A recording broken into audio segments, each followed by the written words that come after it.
As the anthem reminds us, the true North is indeed strong and free.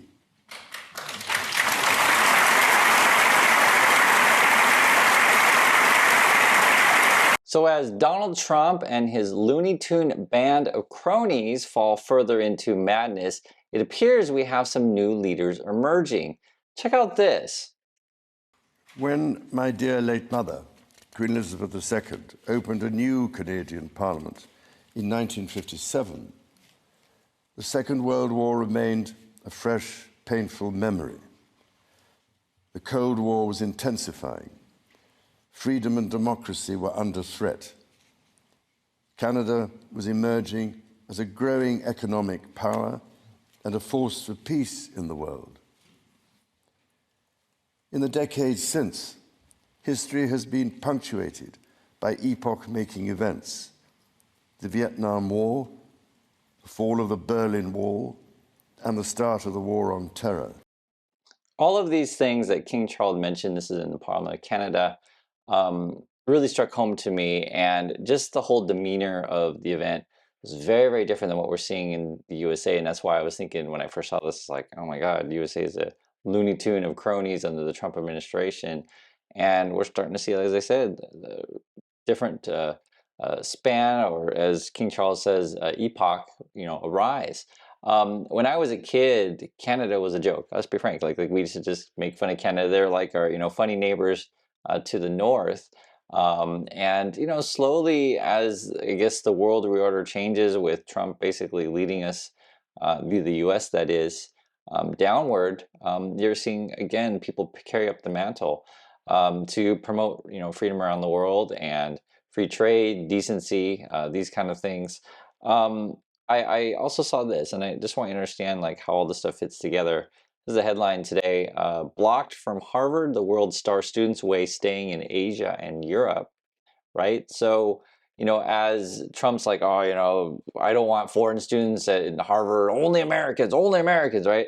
But just think about that, guys. I've told you guys in the last video, when you do these kind of things, you're attacking some of America's national assets, essentially, right?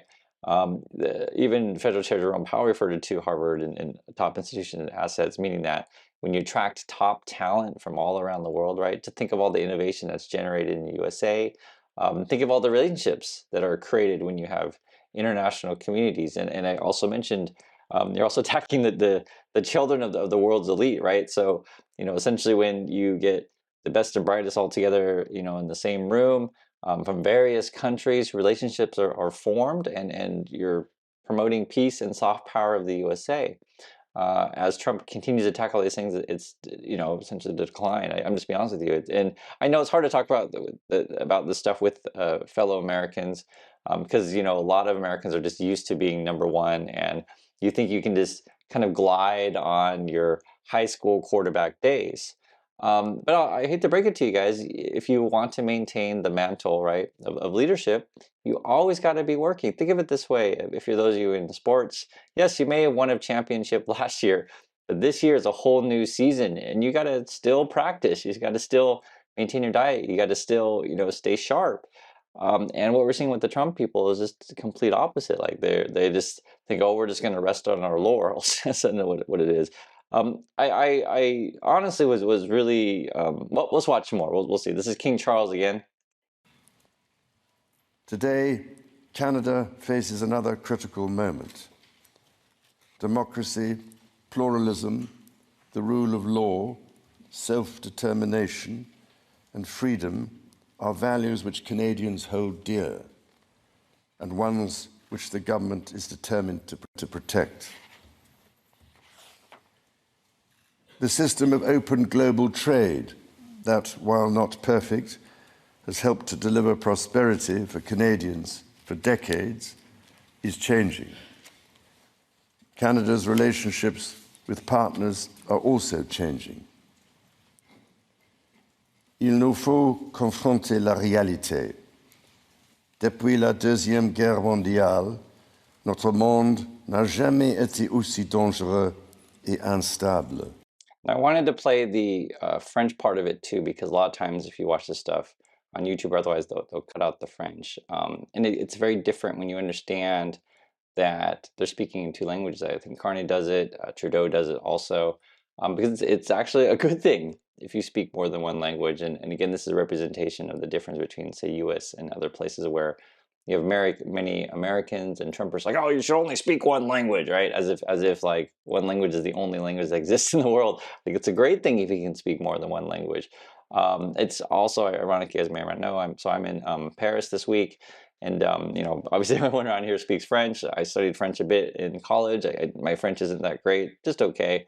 But I acknowledge that, hey, there's some parts and sometimes I have shortcomings, and it's always humbling to realize that you don't know everything. And that's a good point of reminder that there's lots of people out in the world, and we should honor our differences and celebrate that, and again, build relationships.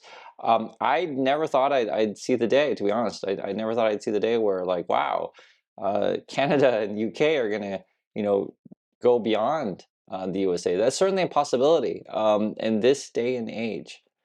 English is the language of business. It's just the reality. And if you're an international student from all over the world, right, it could be any number of countries, and you're looking, okay, where do I want to go? I want to get a broad experience. I mean, why not go to Oxford, Cambridge? Why not go to the University of Toronto, right? There's any number of places that you could go.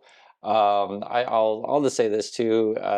It is very clear that this whole speech is designed as a rebuke to Trump. It means it's very clear. It doesn't say Trump by name, and a lot of times people will do that. I mentioned Federal Chair Jerome Powell. That's the first one that I thought of. He does that quite a bit as well. Sort of, snide attacks on Trump as well. I told you guys before with Powell, he's like calling for students to go into public service, not necessarily just personal gain.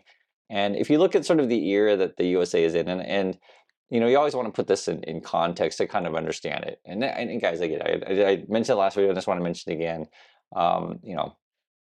The world is filled with anger porn. If you want to be angry all day, every day, you can, and that's fine. But my point of view on this stuff, and I write about in my book called Positive Angle, you guys can find it, is to, when you feel frustrated and you feel angry, is to channel that into positive action and positive works to move forward. And so what I try to do every day is just learn what's happening, understand the system. It's a different world, right? And in the Trumpy world, I guess we're giving pardons to says here, pardons to tax cheats after mother attended $1 million dinner. So I guess it's a bribe to get a pardon. That's what we're doing in the Trump world. Or this just happened today also. Trump to pardon reality TV stars Todd and Julie Chrisley. So I think they were fined like 18 million or something like that. That's the people that he surrounds himself, and that's sort of the way, the direction that the USA is going. If you bribe, the Trumps, you can get away with whatever you want. Forget rule of law. But I'll tell you, this whole world that they're creating here is going to self implode. And it doesn't mean that the world will stop trading. It doesn't mean that the world will stop functioning. As you can see, this reordering of alignments. The Trump family, they're all interested in their crypto, scams or whatever. This is literally the headlines. Trump media raises money to buy 2.5 billion in Bitcoin, and plus they're launching their own quote stable coin, whatever that means. I mean, it's all a joke, and that's why I don't know. This week for me, it was a turn to where I really feel like the Trump's sort of, you want to call it his dementia or decline, these kind of things, it keeps accelerating. And the comedy show in the USA is when all the people around him act like nothing is wrong. And it is a stark contrast from when you hear, King Charles speak. Let's watch some more here. Many Canadians are feeling anxious and worried about the drastically changing world around them. Fundamental change is always unsettling.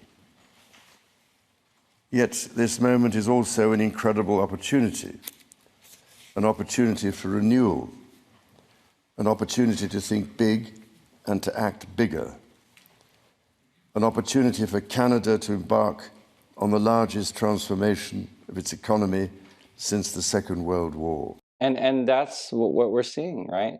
The rise of Canada, and I am so impressed to be perfectly frank.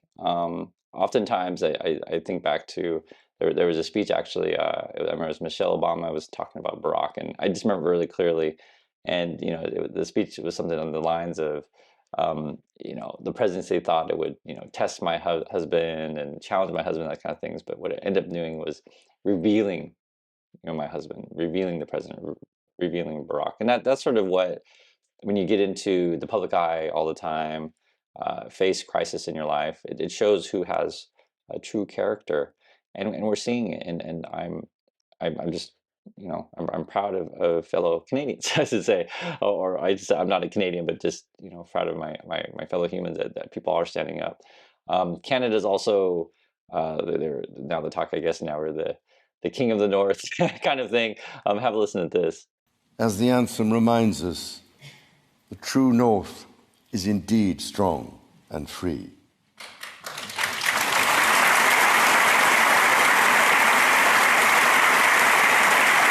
And when I heard that, I just instantly my mind went to Game of Thrones, right? I'm totally pledged into the King of the North. I'll say this, guys, about be it True North or whatever. In the USA, people do want leaders, but I think what the problem with Americans these days is they're just so enthralled with money, that sort of want to believe the con man no matter what, right? We say, oh, well, Elon Musk is rich because the media told me, and Trump is rich because they told me, and they all told me that he's a good business person, right? Even though the people who follow, say, Trump or Musk have no idea about any of that, any of what their business dealings or, any of the details. And when you tell them the details, they just get really angry. But I still do want to tell you details of this stuff because it reveals the character of Americans, right? Chasing the money, ignoring the truth, ignoring the facts. And it's ultimately going to implode as Elon Musk's rockets exploded today. This was the headline: SpaceX loses another Starship on test flight as Musk seeks to renew focus. So his technology doesn't work, and it's just, this whole thing is just becoming a clown show, to be perfectly frank. This is coming from SpaceX. They says, as if the flight test was not exciting enough, Starship experienced a rapid, unscheduled disassembly. Teams will continue to review data and work toward our next flight. With a test like this, success comes from what we learn in today's test will help us improve Starship's reliability as SpaceX seeks to make life multiplanetary. That's what Musk is promising you, and it's just so ridiculous, this stuff. That's why I said I just don't think this American, leadership in its form is sustainable. It's not going to be, especially when you see stuff like this. Tesla continues to circle the drain. So basically, sales are down 50% in Europe, and you're seeing real, what's the right word to say it? I'll say, how about this: moral leadership, moral standing, and people in Europe, they take the stuff that Musk says seriously and be like, I'm not buying your products. It's not going to happen. And I think the more that leaders rise up from around the world, right? It's not just Canada, not just UK. It could be various leadership in Asia. You'll start to see the U.S. start to further isolate itself. It doesn't mean it's forever, though, because I think, again, ultimately the Trump people are going to self-implode. I promise you. There's no way you can run your crypto scams and your stupid, essentially, used car sales scams, and failed casino scams forever. There's no way that'll last. And so then, it's essentially what we try to do every day on the channel is I'm just telling you guys, you are not alone. If you can see it, right, others can see it as well. And so I do appreciate your time. Again, you're not alone. And I'll catch you on the next video.